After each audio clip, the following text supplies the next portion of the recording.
अस्सलाम वालेकुम नाज़रीन, उम्मीद करता हूँ आप सब खैरियत से होंगे। एक दफ़ा फिर हाज़िर है हर्बलिस्ट फ़िरोज़ अली। नाज़रीन, आज जो हमारा मौज़ू है वो जिस्म की हर किस्म की सोज़िश व वरम के हवाले से एक नुस्खे के हवाले से है। तो तकरीबन जिस्म की जो हर किस्म की सोज़िश है या वरम है, वहाँ पे ये नुस्खा अपना 100% रिज़ल्ट देता है, 100% रिज़ल्ट देता है। तो सबसे पहले इस नुस्खे की अफ़ादियत थोड़ी सी मैं वाज़ेह तौर पे बयान करना चाहता हूँ कि सोज़िश जो है वो जिस्म में कहीं भी हो सकती है। ठीक है, अगर औरतों के अमराज़ के हवाले से बात करें तो उनको वर्म रहम या वर्म जो है वो कुलिया यानी कि आम लफ्ज़ों में गुर्दों के जो सोजिश है या जो वहाँ जिस्म में या पेट में जहाँ भी सोजिश है वहाँ पे इस नुस्खे ने इंशाल्लाह अपना दिखाना है या रिज़ल्ट देना ही देना है और 100% देना है। ठीक है, पेट के अमराज़ में या पेट की सोजिश तकरीबन जिस तरह के गुर्दों की सोजिश है, जिगर की सोजिश है, मसाने की सोजिश हो रही है। इसके अलावा औरतों में जिस तरह मैंने आगे अर्ज़ किया है कि सोजिश रहम अगर उनके मुआलिज या लेडी डॉक्टर बताते हैं जी कि ये इनको है, तो वहाँ पे ये नुस्खा अपना रिज़ल्ट देता है। इसके अलावा अगर आंतों की सोजिश है, आंतों की सोजिश की अगर निशानी अर्ज़ करूँ तो उसमें ये होता है कि खाना खाते ही पेट भारी हो जाता है या मतलब गैस सी महसूस होना शुरू हो जाएगी। इसी तरह साथ में इस तरह होगा कि फ़ौरन पखाना आ गया या फिर पखाना अगर आता है तो तसल्ली से नहीं आएगा, पेट में रुकेगा, तो वो शायद आधे घंटे बाद, घंटे बाद या 1.5 घंटे बाद फिर महसूस होगा कि पेट भारी हो गया, पखाना फिर शायद आने वाला है, लेकिन वो मुकम्मल तसल्ली से पखाना खारिज नहीं होता और ये एक वाज़ेह अलामत है आंतों की सोजिश की। तो वहाँ पे भी ये नुस्खा अपना आप 100% रिज़ल्ट दिखाता है। तो इसके अलावा पेट में जो भी अज़ा हैं, उज़व हैं, मिसाल के तौर पे जिगर है, गुर्दे हैं, मसाना, जहाँ की भी सोजिश है वहाँ पे ये अपना रिज़ल्ट देगा और इंशाल्लाह ये है कि आप इससे मायूस नहीं होंगे।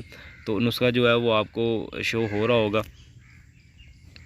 नाज़रीन, ये मुकम्मल नुस्खा है। सुरंजा शीरी और रेवंद ख़ताई, सुहागा बड़ियाँ, ज़ंजबील, तुख्म मको, कचूर, नाग केसर, तुरबत सफ़ेद, इंदरजो शीरी, नुशादर ठीकरी।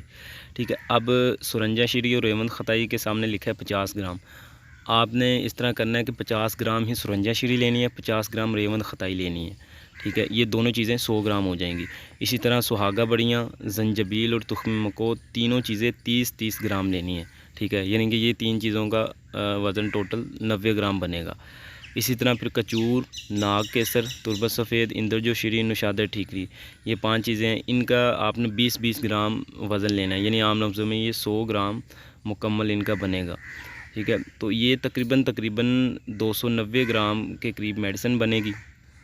ठीक है, अंदाज़न इतनी बनती है और इसका ये है कि आपने सफ़ूफ़ अच्छी तरह कर लेना है। इसमें एक चीज़ जो है वो ज़रा मेहनत वाली है, वो है सुहागा बड़ियाँ। सुहागा बड़ियाँ से मुराद ये है कि आपको एक ये डली सी मिलेगी। ठीक है, आपने इसको तवे पे या फ्राई पैन में रख के नीचे आग जलानी है, कुछ देर पानी छोड़ेगा और ये फूलना शुरू हो जाएगा। जब ये फूल जाएगा तो ये बिल्कुल नरमाहट में आ जाएगा, नरम हो जाएगा थोड़ा सा।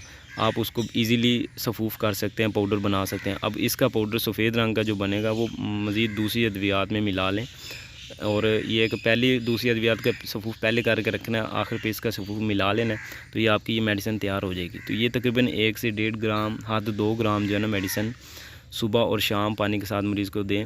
ठीक है, ये जिसको ये मसला है, तो शुरू में तकरीबन ये 1 ग्राम से शुरू करवाएं मेडिसिन। तो इंशाल्लाह जूँ ये पेशाब आवर साबित होगी मेडिसिन या जूँ अपना ये रिज़ल्ट देती जाएगी, तो इंशाल्लाह अपना आप दिखाती जाएगी, इंशाल्लाह पॉजिटिव रिज़ल्ट आएंगे। और उम्मीद है कि ये आपके लिए जो सोजिश के नुस्खे जो भी दूसरे उनसे ये सबसे कभी इंशाल्लाह नुस्खा साबित होगा। तो उम्मीद है नाज़रीन ये वीडियो पसंद आई होगी। अल्लाह हाफिज़, फ़ी अमानिल्लाह।